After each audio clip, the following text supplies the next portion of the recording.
오늘 27절만 같이 좀 읽도록 하겠습니다. 27절만 같이 읽겠습니다. 시작.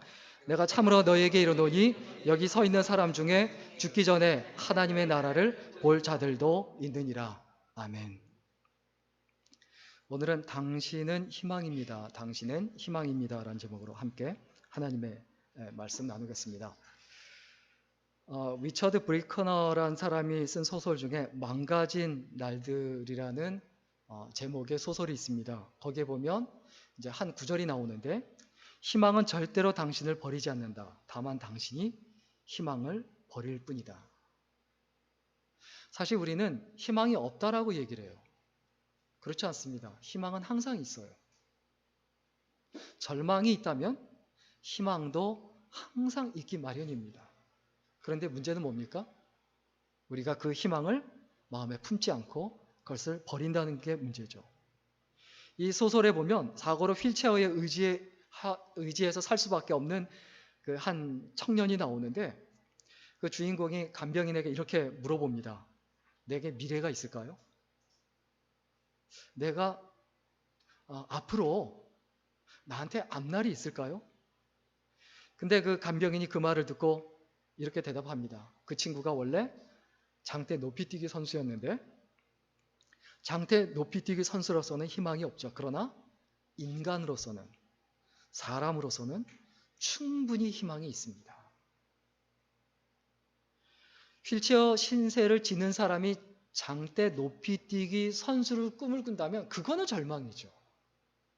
그건 잘못 생각하는 거예요. 그런데 어떤 상황에 있든 사람으로서 존재하는 한, 팔다리를 쓰든 못 쓰든, 그리고 몸이 강하든 연약하든 부자든 가난하든 상관이 없어요. 인간으로서, 하나의 사람으로서 희망이 없는 것은 아니다. 우리가 이 땅에 살아가는 동안에 교회를 보면 어떻게 생각합니까? 교회가 좀 완벽해야 되겠다라는 생각 하지 않으세요?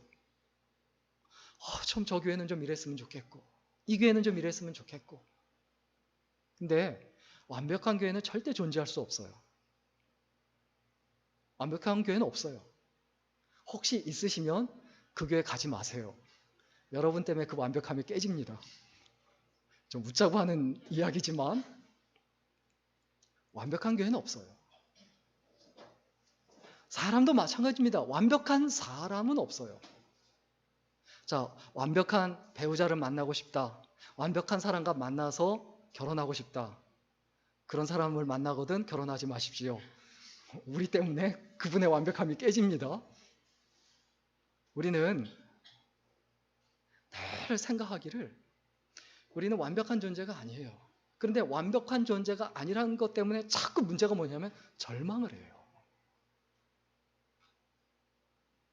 우리가 왜 절망을 합니까? 절망과 함께 희망이 있는데 그 희망을 보지 않는다는 거거든요. 부부간에 이제 살다가 헤어지는 부부들을 보고, 또 이렇게 연인 간에도 사귀다가 헤어지는 경우 보면 거의 이구동성으로 같이 비슷하게, 특히 부부간에 헤어진 부부들이 이구동성으로 하는 이야기가 있어요. 희망이 안 보인다. 희망이 안 보인다. 이게 이해가 되면 이제 심각한 상태입니다. 이게 이해가 되면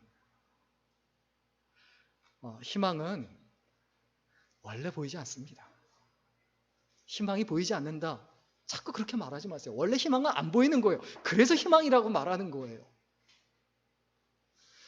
우리가 희망이 안 보인다라고 말하기 전에 희망이 어떤 상태인지 기억해야 합니다. 희망은 항상 절망이라는 옷을 입고 있어요. 안 보여요. 절망이라는 옷만 보는 거예요. 근데 그 절망이 가리고 있는 그 희망을 볼 줄 아는 것, 이게 믿음이고 이게 지혜입니다. 이게 능력이에요. 옷차림 때문에 희망을 이제 못 알아볼 수 있습니다. 먹구름 뒤에는 반드시 태양이 있듯이 절망 뒤에는 반드시 희망이 있다는 것을 잊어버리지 말아야 합니다. 그럼 여기서 기억해야 합니다. 도대체 희망이 안 보여요. 교회를 봐도 희망이 없고, 세상을 봐도 희망이 없고, 특히 이 한국 사회를 보면 희망이 안 보여요. 절망적이에요. 그 희망이 어디 있습니까? 여기서 우리가 꼭 기억해야 합니다. 오늘 메시지의 제목이 뭡니까? 당신이 희망입니다. 우리가 희망이에요. 내가 희망이다라는 자부심과 자신감이 있어야 돼요. 내가 교회의 희망이고, 내가 가정의 희망이고, 내가 이 시대의 희망이고, 내가 이 사회의 희망이다라는 자기 자신의 아이덴티티가 분명해야 합니다. 그럼 우리가 꼭 그래요. 내가 뭐 가진 게 있어야죠. 내가 뭐 할 줄 아는 게 있어야죠. 내가 뭐 능력이 있어야죠. 하나님께서 쓰시는 사람은 그렇게 대단한 사람 쓰질 않아요. 누가 세상의 희망입니까? 누가 교회의 희망입니까? 누가 가정의 희망이고, 누가 당신의 희망이고, 누가 우리의 희망입니까? 아주 간단해요. 고난을 향해 나아가는 사람이에요. 어떤 사람이든 마찬가지입니다. 교회 안에서 편하게 살려고 하고, 재밌게 살려고 하고, 재밌게 신앙생활 하려고 하는 사람은 그 교회 문제거리 돼요. 가정도 똑같아요. 내가 집에 가서 쉬어야 되겠다, 재밌어야 되겠다, 이 생각만 가지고 가정에 간다. 그 사람 때문에 가정 깨집니다. 교회에서도 똑같고 직장도 똑같아요. 직장에 가서 내가 좀 어떻게든 쉽게 돈 벌어야 되겠다. 그냥 직장생활 재밌게 해야 되겠다. 그 사람 때문에 회사 분위기 엉망됩니다. 그 사람이 절망이에요. 여러분, 누가 희망입니까? 고난을 향해 나아갈 줄 아는 사람이에요. 고난을 감수하려고 하는 사람. 그리고 또 다른 하나, 누가 희망입니까? 그 고난을 끝까지 견디고 인내하고 극복하는 사람이에요. 믿음은 어떤 겁니까? 믿음을 가진다고 해서 나한테 고난이 안 오는 게 아니에요. 고난을 오히려 쫓아가고 따라가요. 그런데 고난을 이기게 하는 것, 극복하게 하는 것, 그게 믿음이에요. 연세대 의대 그 강남 세브란스 병원 암센터에 그 이희대라는 소장님이 있습니다. 이분이 20년 동안 암 치료를 했어요. 그러니까 암의 전문가예요. 한국 최고의 전문가예요. 특별히 이분이 유방암 수술 분야에서는 최고의 명인데 충격적인 건 이분이 암에 걸린 거예요. 그걸 피해가지 못한 거예요. 그래서 대장암 4기, 그 대장암 말기 진단을 받고 절반을 잘라냅니다. 그런데 간과 왼쪽 골반으로까지 전이가 돼요. 수술했는데 11번 수술했는데 11번 재발을 합니다. 근데 이분이 계속 이렇게 수술을 하고 치료를 하고 또 재발을 하고 큰 수술만 5번을 했는데 항암 치료도 계속하고, 근데 이분이 그 상황에서 이렇게 얘기합니다. 인생의 모든 고난은 동굴이 아니라 터널입니다. 지나가면 된다는 거예요. 언젠가는 끝이 있고 나가는 출구가 있습니다. 그 고행을 이기면 예전보다 더 행복한 삶이 기다리고 있습니다. 그런 희망이 나를 이렇게 버티게 해줬습니다. 그가 수많은 암 환자들을 보면서 포기하지 않는 걸 배운 거예요. 포기하지 않는 사람은 살더라. 희망을 갖는 사람은 살더라. 암이 재발하고 뼈에 전이된 환자들이 이제 절망하기도 하는데 그분을 보면서 이분이 이렇게 얘기를 해요. 저는 암 환자들에게 치료법이 남아있다는 것만으로도 감사해야 한다고 말합니다. 그리고 절대 절망해선 안 된다라고 말하죠. 두려움이 골수를 녹여서 면역력을 떨어뜨리거든요. 이분이 결국 책을 쓰셨어요. 자기의 경험을 담아서 시대의 소망. 그 시대의 소망이 뭐냐? 소망을 갖고 있는 사람, 희망을 갖고 있는 사람이라는 거예요. 누구보다 가장 절망해야 되는 사람이 누구보다 가장 큰 희망을 가지는 거예요. 절망이 클수록 희망도 큰 거예요. 자, 반대로 생각해 볼까요? 희망이 클수록 절망도 큽니다. 꿈이 클수록 낙담도 커요. 내가 이런 사람하고 결혼하고 싶다. 얼굴은 이래야 되고 직업은 이래야 되고 성격은 이래야 되고 막 꿈이 커요. 현실을 생각하면 더 절망적이죠. 예수님께서 인기가 이 땅에 3년 동안 사시는 동안에 언제 제일 올라가느냐? 돌아가시기 직전이 인기가 제일 올라갔어요. 인기가 절정에 달했을 때 예수님께서 뭐가 궁금했을까요? 뭐가 궁금했을까요? 예수님께서 이 땅에 오신 목적이 있어요. 이 땅에 오신 목적이 있으니까 사람들이 나를 어떻게 생각하느냐, 이게 너무 궁금한 거예요. 그래서 오늘 본문 18절과 19절 말씀 우리 같이 한번 읽을까요? 18, 19절입니다. 같이 읽습니다. 시작. 예수께서 따로 기도하실 때 제자들이 저와 함께 있더니 물어 이르되 무리가 나를 누구라 하느냐? 대답하여 이르되 세례 요한이라 하고 더러는 엘리야라, 더러는 옛 선지자 중에 한 사람이 살아났다 하나이다. 예수님이 인기가 올라가니까 사람들이 예수님을 그냥 나사렛 예수, 목수의 아들, 집도 없고 학력도 없고 가진 것도 없고 아무것도 없는 그런 초라한 사람으로 아는 게 아니라 뭘로 알았다고요? 세례 요한이다, 더러는 엘리야다, 더러는 옛날 선지자 중 한 사람이다. 인기가 극도로 올라간 거예요. 근데 예수님께서 그 대답으로 만족을 못 하시는 거예요. 이건 아닌데. 그래서 제자들에게 또 묻습니다. 20절과 21절 또 읽어볼까요? 20절과 21절입니다. 같이 읽습니다. 시작. 예수께서 이르시되 너희는 나를 누구라 하느냐? 베드로가 대답하여 이르되 하나님의 그리스도시니이다 하니 경고하사 이 말을 아무에게도 이르지 말라 명하시고. 예수님께서 이제 때가 됐다, 십자가 지실 때가 됐다, 죽으실 때가 됐다라고 마음을 먹은 게 바로 이 질문이에요. 너희는 나를 누구라 하느냐? 뭐라고 대답합니까? 하나님의 그리스도시니이다. 그리스도가 메시아란 뜻이죠. 구원자란 뜻이죠. 하나님께서 보내신 구원자입니다. 우리가 오랫도록 구약시대부터 계속 기다려오던 바로 그 메시아입니다 라는 그 말을 듣자 예수님의 입장에서는 가슴이 떨렸을 거예요. 이제 됐다. 내가 가도 되겠다. 내가 없어도 되겠다. 그리고 그런 말을 함부로 하면 예수님이 십자가 지시지 못하고 사람들의 음모에 의해서 예수님이 죽으실 수도 있고 제자들이 먼저 죽을 수 있기 때문에 아무에게도 말하지 말라라고 말씀하시죠.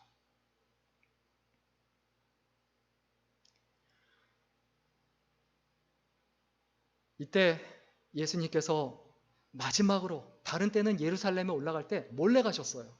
기적을 일으키시고 항상 도망가셨어요. 왜? 종교 지도자들에 의해서 죽임을 당할까 봐. 그런데 이번에는 나귀를 타시고 아주 요란하게 칭송을 받으며 예루살렘에 올라갑니다. 왜? 그게 마지막 길이니까. 예수님께서 올라가시는데 하신 게 있어요. 예루살렘에 올라가시는데 우리 누가복음 9장 51절 말씀 같이 읽겠습니다. 누가복음 9장 51절입니다. 같이 읽겠습니다. 시작. 예수께서 승천하실 기약이 차감해 예루살렘을 향하여 올라가기로 굳게 결심하시고. 예수님이 이 시대에, 또 그 시대에 하나님의 희망이 되실 수 있었던 진정한 이유가 뭐냐? 굳게 결심하셨다. 예루살렘에 올라가기를 굳게 결심하셨다. 무엇을 의미합니까? 죽기로 이제는 결심하셨다는 거예요. 내가 이제는 제자들을 떠나서, 내가 사랑하는 사람들을 떠나서, 내가 사랑하는 어머니를 떠나서, 내가 사랑하는 모든 존재를 떠나서 이제는 내가 죽어야 되겠구나. 그리고 죽기 전에 그 십자가의 고통을 이제는 져야 되겠구나 라는 그 결심을 하시고 예루살렘으로 올라가시는 거예요. 이 결심이 있어야 시대의 희망이 됩니다. 하나님의 희망이 됩니다.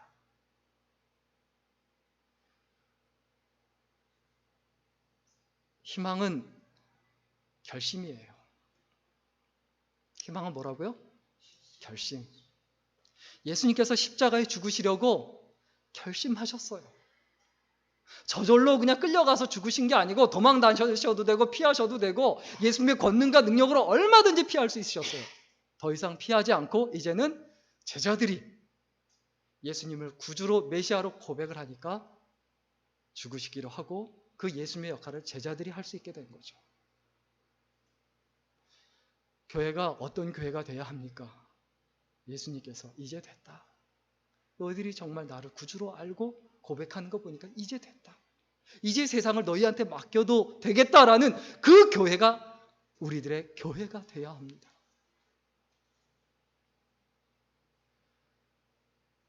이러한 결심이 구체적으로 어떤 결심입니까? 오늘 본문을 통해서 조금 더 깊이 좀 생각을 해보면 고난을 각오하는 결심이에요. 고난을 당해야 되겠다. 예수님께서는 십자가에 못 박혀 죽으실 것을 이미 제자들에게 알려주셨어요. 오늘 보면 22절 같이 한번 읽을까요? 22절입니다. 시작. 이르시되 인자가 많은 고난을 받고 장로들과 대제사장들과 서기관들과 버림받아 죽임을 당하고 제3일에 살아나야 하리라 하시고, 인자가, 그러니까 예수님이죠. 무엇을 받고? 많은 고난을 받고 고난을 받기로 결심하고 각오하십니다. 세상 사는 거 어차피 힘듭니다. 이래도 힘들고 저래도 힘들어요. 세상에 편한 곳은 없어요. 편한 직장이요? 제가 대학 교수 생활도 해봤지만 절대 편하지 않습니다. 저는 군대를 군목으로 갔다 왔지만 군대 군목으로 갔다 할지라도 절대 편하지 않습니다. 아니 뭐 교회에서도 월급 주고 국가에서도 월급 주고 많이 받고 누구한테 매이지도 않고 얼마나 좋으냐. 그래도 군대입니다. 편한 곳 없어요. 절대 쉬운 곳 없어요. 우리가 이 세상을 쉽게 사는 방법이 있습니다. 그게 뭡니까? 고난을 각오하는 거예요. 무엇을 위한 고난을 내가 받아들일 것이냐, 이것을 결심해야 되죠. 그리고 누가복음 9장 44절과 45절에도 또 제자들에게 반복해서 말씀하세요. 우리 44절 45절 같이 한번 읽을까요? 같이 읽습니다. 시작. 이 말을 너희 귀에 담아두라. 인자가 장차 사람들의 손에 넘겨지리라 하시되 그들이 이 말씀을 알지 못하니 이는 그들로 깨닫지 못하게 숨긴 바 되었음이라. 또 그들은 이 말씀을 묻기도 두려워하더라. 예수님이 떠날 것처럼 얘기하시는 거예요. 죽으실 것처럼 얘기하시는 거예요. 제자들은 그게 오히려 두렵고, 느낌은 오는데 두렵고 걱정되니까 이해가 된다 할지라도 이해되지 않으려고 하고 받아들이지 않으려고 하는 거예요. 그래서 계속 예수님께서 거듭 말씀하시죠.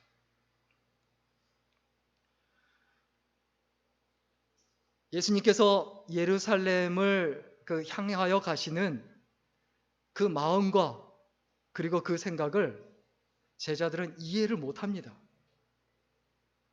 그래서 누가복음에서 예수님께서 또 말씀하십니다.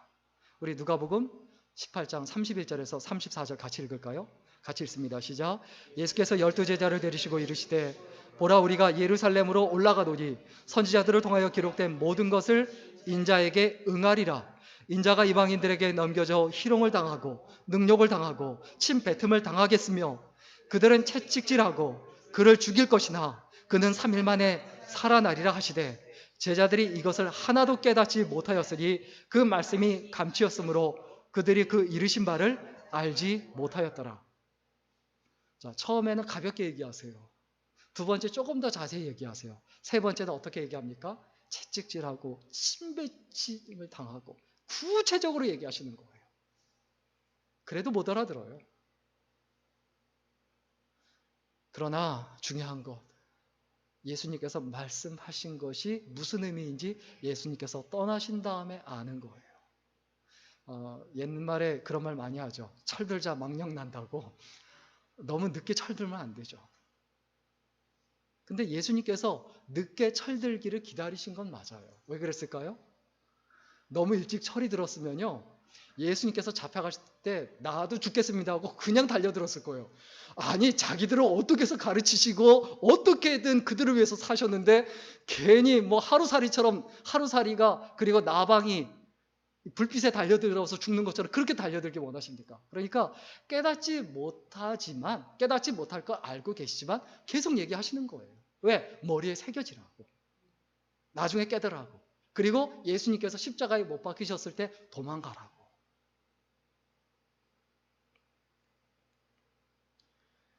우리의 마음속에 기억해야 합니다.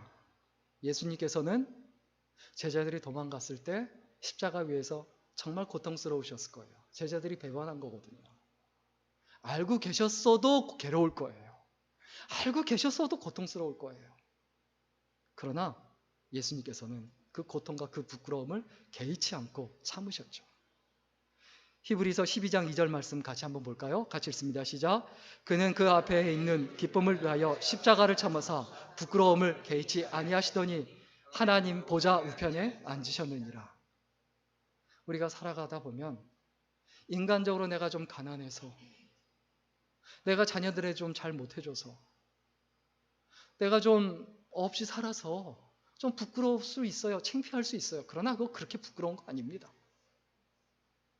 예수님의 그 가난함, 그 예수님의 그 절망, 예수님의 그 바닥 생활, 그 수치, 그 모멸, 그 치욕, 그거 비하면 정말 아무것도 아니잖아요.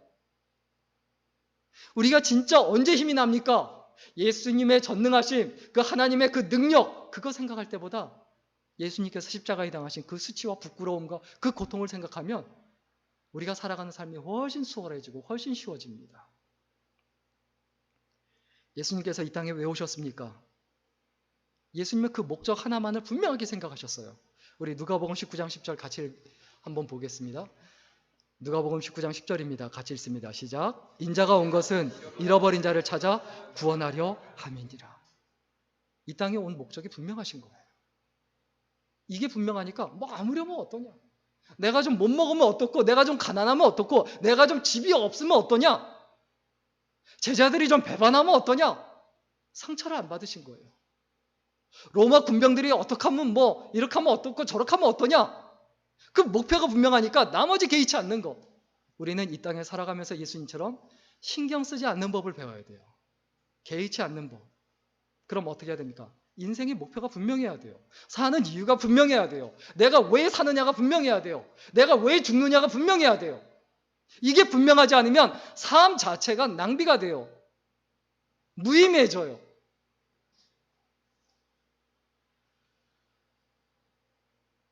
예수님은 구약 성경에서 계속 예언된 대로 그대로 사셨어요.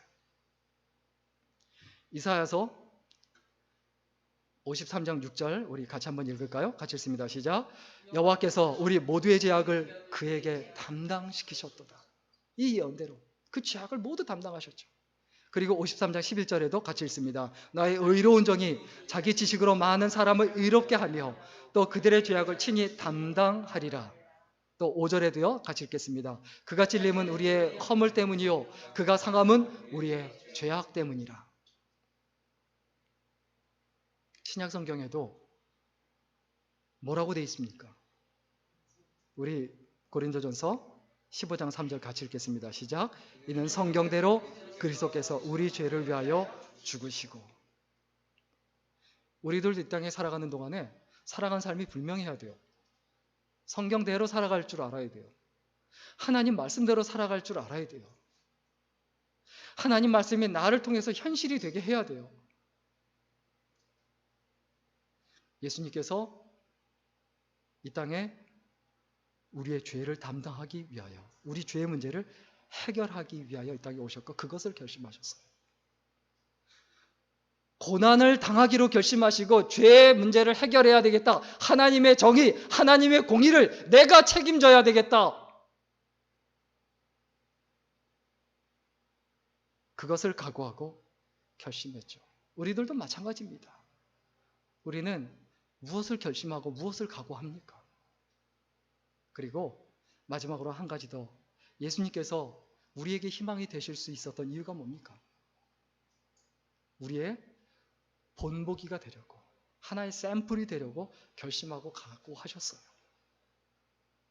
그래서 누구든지 나를 따르려거든 이 말씀하시며 오늘 보면 24절 말씀하시죠. 24절 같이 읽겠습니다. 시작. 누구든지 제 목숨을 구원하고자 하면 잃을 것이요 누구든지 나를 위하여 제 목숨을 잃으면 구원하리라. 예수님이 그걸 보여주는 거예요. 누구든지 제 목숨을 잃으면 얻을 것이고 얻으려고 하면, 구원하고자 하면 잃을 것이다. 베드로전서 2장 21절 말씀 우리 같이 한번 볼까요? 같이 읽습니다. 시작. 그리스도도 너희를 위하여 고난을 받으사 너희에게 본을 끼쳐 그 자취를 따라오게 하려 하셨느니라. 예수님께서 왜 십자가셨습니까? 예수님께서 왜 고난을 담당하셨습니까? 우리에게 본보기가 되게 하기 위해서예요. 샘플이 되기 위해서예요. 내가 고난을 받은 것처럼, 고난을 각오하고 그 길을 건 것처럼, 내가 십자가를 진 것처럼 너도 그 길을 가라라는 거예요. 그런데 예수 믿는 사람이 그 길을 갑니까? 왜 신앙생활하고 왜 교회 다닙니까? 평안하고 싶어서, 재미있고 싶어서, 스트레스 받으니까, 힘드니까, 마음에 위로받으려고, 평안하려고, 그래서 신앙생활하고 교회 다니는 거잖아요. 성경의 존재 목적이 그게 아닌데, 교회가 그래서 존재하는 게 아닌데, 예수 그리스도가 진짜 메시아라는 것을 깨닫고 나도 그분의 길을 가겠습니다라고 각오하고 결심하게 하는 것이 교회인데, 진짜 오늘날 교회가 그러고 있는가? 우리의 마음속에 분명히 기억해야 돼요. 믿음이란 것은 뭐 무식하게 무대뽀로 막 하는 게 그게 믿음이 아니에요. 정말 말씀대로 살기 위해서 몸부림치는 거예요. 하나님 살려주옵소서. 근데 내가 왜 살아야 합니까? 하나님 말씀이 나를 통해 현실이 되도록 하기 위해서, 그래서 내가 살기를 원합니다. 우리 누가복음 9장 23절 말씀 같이 좀 한 번 더 읽어볼까요? 같이 읽습니다. 시작. 아무든지 나를 따라오려거든 자기를 부인하고 날마다 제 십자가를 지고 나를 따를 것이니라. 예수님이 우리에게 지금도 하고 싶은 말씀이 바로 이겁니다. 나를 따라오느냐?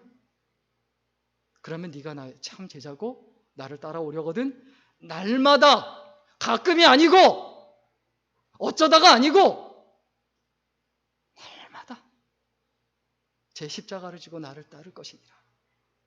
우리가 져야 될 십자가가 어디에 있습니까? 분명히 내가 속해 있는 교회에 그 십자가가 있습니다. 내가 속해 있는 가정에, 내가 속해 있는 학교에, 내가 속해 있는 직장에, 내가 살고 있는 이 시대에 내가 져야 될 십자가가 반드시 있어요. 그 십자가를 내가 지려고 각오하고 결심하느냐 아니냐에 따라 내가 이 세상의 희망이냐 아니냐가 결정이 돼요. 오늘 말씀에서 누가복음 9장 23절에서 아무든지, 이 말씀 포커스를 맞춰야 돼요. 누구든지, 모든 사람 예외 없이예요. 뭐 목사나 전도사만 얘기하지 않아요. 특별히 헌신된 무슨 장로님, 뭐 안수 집사님 이런 분들만 얘기하는 게 아니에요. 누구든지, 아무든지, 어떤 사람이든지. 그런데 우리는 자꾸 그 범위를 좁혀요. 나는 믿음이 없으니까, 나는 나이가 어리니까, 아니면 나는 나이가 많으니까, 나는 이 교회 얼마 안 다녔으니까.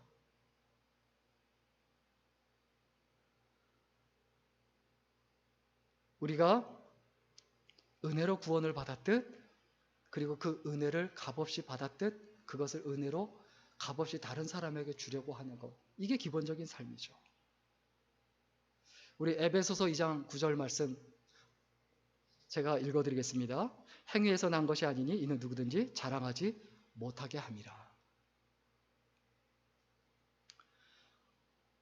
하나님께서 우리에게 원하시는 게 뭡니까? 십자가를 따라가되 율법에 치우쳐서, 이 율법주의가 뭡니까? 내가 그 율법을 지켰으니까 내가 그걸 자랑해야 되거든요. 하나님께서 원하시는 건 그게 아니에요. 그냥 너는 나를 따라오는 것 뿐이다라는 거예요.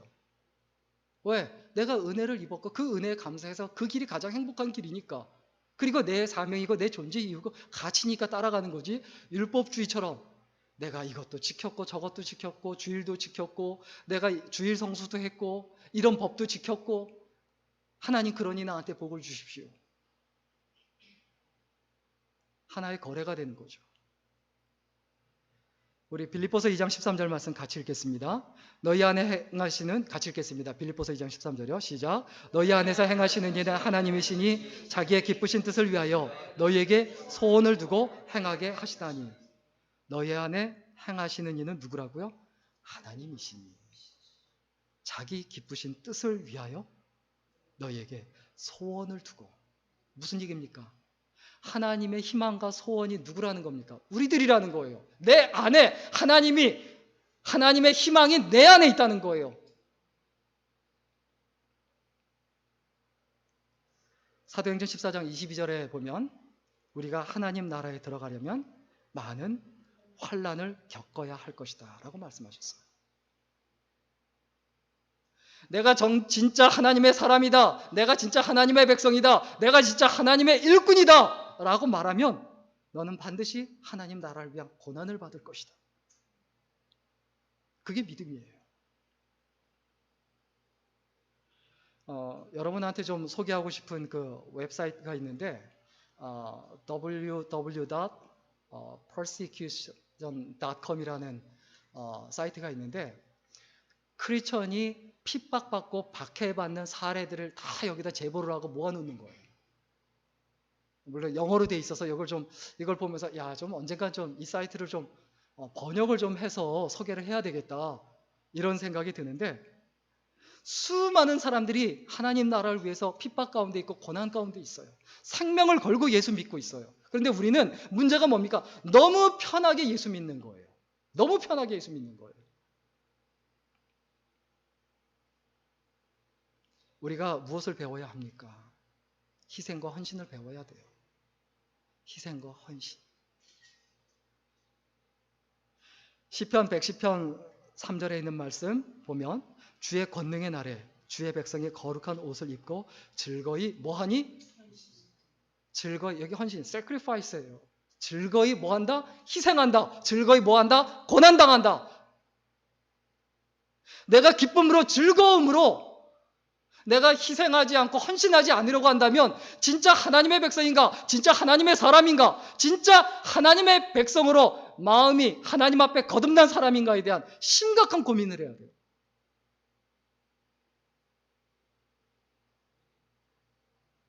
우리는 신앙생활을 오래 하면 오래 할수록 둘 중에 하나로 나눠집니다. 서기관과 바리새인들, 그런 종교 지도자들처럼 외식하는 사람이 되든가, 신앙이 자기가 좋다고 생각하고 신앙생활을 오래 했다고 생각하면서 외식하며 신앙이 없는데 없는 척하며 살아가든가, 아니면 진짜 희생하며 헌신하든가. 중간 정도는 없어요. 중간의 길이 어디 있습니까? 좁은 길로 가라고 하셨지.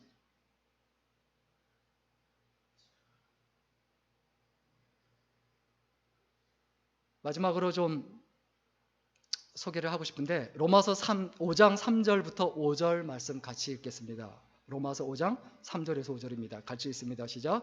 다만 이뿐 아니라 우리가 환난 중에도 즐거워하다니 이는 환난은 인내를, 인내는 연단을, 연단은 소망을 이루는 줄 알미로다. 소망이 우리를 부끄럽게 하지 아니함은 우리에게 주신 성령으로 말미암아 하나님의 사랑이 우리 마음에 부은 바 됨이니. 저는 선교지에 가는 게 진짜 싫었어요.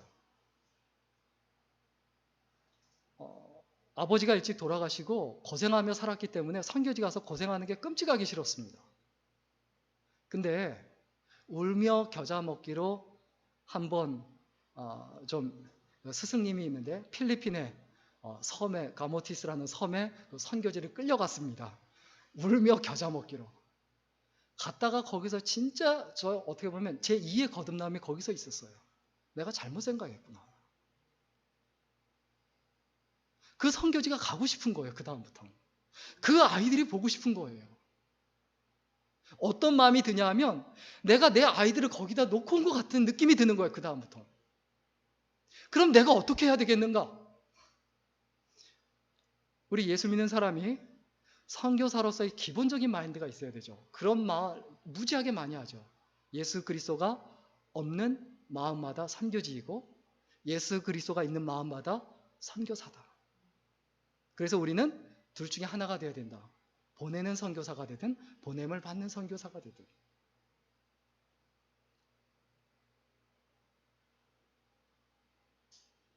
뭐라고 말합니까? 로마서 5장 3절부터 5절에 보면 우리가 환난 중에도 즐거워하나니, 고난 중에도 즐거워할 줄 아는 것, 그게 믿음이에요. 의미 있는 고난, 선교지에서 덥고 힘들고, 제가 진짜 그때 선교지 가서 고통스러웠던 것, 온몸에, 그 모기가 아니에요. 조그만 건데 물려서 이렇게 붓는데 이건 완전 피부병 환자처럼 되는 거예요. 제가 그래서 그때 갔던 사진 보면 띠 같은 거 이렇게 잔뜩 두르고 있거든요. 그거 두르면 되는 건 줄 알고 안 물릴 줄 알고 그거 두르고 잤는데 아침에 일어나 보니까 완전히 무슨 벌집이 된 거예요. 와, 가려워서 너무너무 고통스러워서 뭐 거기 야, 근데 여기 다시는 못 오겠다. 뭐 이런 생각도 들었는데 와서 보니까 계속 생각이 나는 거예요. 환난 중에도 즐거워하나니 이는 환난의 인내는 연단은 무엇을 이루는 줄 알미로다? 소망을 이루는 줄 알미로다. 이 절차가 깨질 수 없어요. 이건 순서대로예요. 소망이 우리를 부끄럽게 하지 않는다. 무엇부터 시작할 때요? 환난 중에도 즐거워할 줄 알 때. 고난과 환난을 자처하고 그걸 즐거워할 줄 알 때. 이게 언제 가능하냐? 우리에게 주신 성령으로 말미암아 하나님의 사랑이 우리 마음에 부은 바 됨이니. 하나님의 사랑이 내 마음에 부은 바 되었다고 하면 그 사랑이 어딜 가겠습니까? 하나님의 사랑은 절대 내 안에 고여 있지 않아요. 하나님의 사랑이 얼마나 큰데 그 큰 사랑을 받은 사람이 그 사랑 안에 갇혀 있고 고여 있습니까? 그럴 수 없어요. 진리는 절대 변하지 않습니다. 하나님의 사랑은 절대 변하지 않습니다. 그래서 그 변하지 않는 진리, 변하지 않는 사랑, 변하지 않는 예수 그리스도는 내 안에서 나에게 변화를 요구하세요. 환난과 고난을 자처하고 그것을 즐거워해라. 마지막 한 가지만 이야기하고 좀 마칠까 하는데요. 그림 중에 Watch라는 제목의 그림이 있습니다. 저게 저 그림인데요.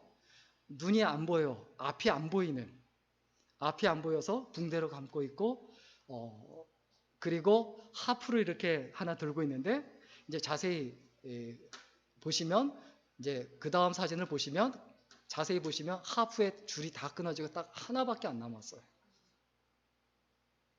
그 마지막 희망 하나, 그거 붙들고 귀도 잘 안 들리는지 그 소리를 들으며 하프를 켜고 있는 거예요. 내 모습이 이 정도 불과할 수 있어요. 그런데 이 상태가 될 때 하나님이 역사하신다. 이걸 잊지 말아야 합니다. 이게 진짜 하나님의 역사예요. 바닥에서 일어나 보는 것, 이게 진짜 하나님의 역사예요. 내가 돈이 많아서 부모님 잘 만나서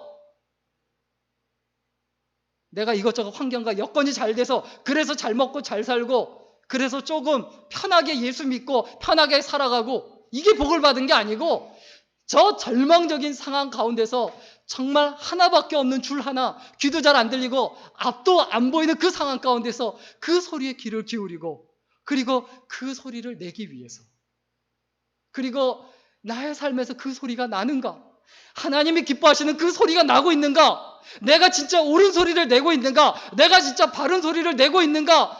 내 소리에 하나없이 귀를 기울이며 하루하루 매일매일 아픈 마음으로 살아가는 것. 이것이 믿음의 사람 아닐까요? 뭐가 믿음입니까? 뭐가 신앙입니까? 대형교회 목사가 되고 목회자가 되고 또 목사가 아니라고 하면 큰 부자가 돼서 떵떵거리고 잘 사는 것만이 복을 받은 겁니까?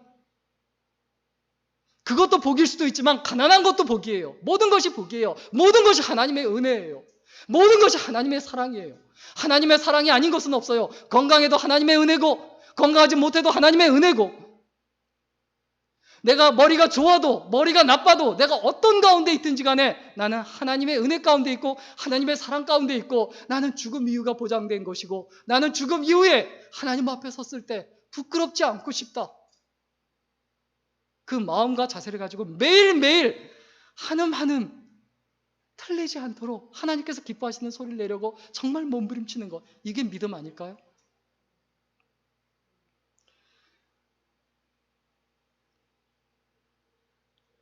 예수님이 울리는 그 마지막 하프의 저 마지막 줄이 바로 우리들 자신이다. 그리고 예수님께 우리들을 맡겨드릴 수 있어야 합니다. 우리 정리했으면 좋겠습니다. 무엇이 유익이며 무엇이 손해입니까? 우리 25절 같이 읽을까요? 같이 읽습니다. 시작. 사람이 만일 온 찬을 얻고도 자기를 잃든지 빼앗기든지 하면 무엇이 유익하리요? 무엇이 유익입니까? 어떤 것이 유익입니까? 다른 것을 다 얻어도 예수를 잃으면 다 잃은 건데 우리는 그렇게 계산 안 하잖아요. 교회도 내던지고 하나님도 내던지고 예수 그리스도 내던지고 그리고 내가 원하는 다른 것만 얻으면 괜찮다라고 하는 게 혹시 우리들의 삶의 모습과 자세 아닐까요? 무엇이 자랑거리고 무엇이 부끄러움거리입니까? 우리 26절 같이 읽겠습니다. 시작. 누구든지 나와 내 말을 부끄러워하면 인자도 자기와 아버지와 거룩한 천사들의 영광으로 올 때에 그 사람을 부끄러워하리라. 무엇이 부끄러움입니까? 하나님 말씀을 부끄러워하는 거예요. 하나님 말씀을 부끄러워하는 사람은 하나님께서 그 사람을 부끄러워하실 거예요. 수치로 여기실 거예요. 같은 자리에 앉아 있지만 예수님 제자들에게 말씀하셨지만 그 제자들 중에도 두 부류로 나눠진다라고 분명히 말씀하셨어요. 우리 27절 같이 읽겠습니다. 같이 읽습니다. 시작. 내가 참으로 너희에게 이르노니 여기 서 있는 사람 중에 죽기 전에 하나님의 나를 볼 자들도 있느니라. 그 가운데 가룟 유다도 있고 그 가운데 베드로도 있다는 거예요. 똑같이 예배의 자리에 똑같이 교회에서 신앙생활하고 같은 시대에 살고 같이 공기를 마시고 같은 밥을 먹는다 할지라도 하나님 나라를 이미 본 사람도 있고 아예 못 볼 사람도 있다는 거예요. 우리의 마음속에 우리 스스로 되돌아봐야 될 그 마지막 하프 줄이 되고 싶다면 무엇을 점검해야 합니까? 내가 하나님 나라를 보고 있는가? 내가 하나님의 다스림을 보고 있는가? 내 언어가, 내 인격이, 내 사람 됨됨이가, 나의 사랑이 과연 하나님 나라를 보고 있는가? 우리는 하나님 나라를 봐야 합니다. 그리고 하나님 나라를 본 사람은 반드시 하나님의 일꾼으로 살아갑니다. 절대 그냥 못 살아요. 누가 절망입니까? 누가 절망입니까? 편하게 살고 싶어서 몸부리치는 사람, 그 사람이 그곳의 절망이에요. 쾌락과 재미에 목매는 사람, 행복에 목매는 사람, 그 사람이 그곳의 절망이에요. 자기 이익을 위하여 수단과 방법을 가리지 않는 사람, 그 사람이 바로 그 시대의 절망이에요. 하나님의 절망이에요. 왜? 그 사람은 절대 하나님께서 원하시는 그 희망을 품을 수가 없어요. 이제부터 우리가 결심해야 합니다.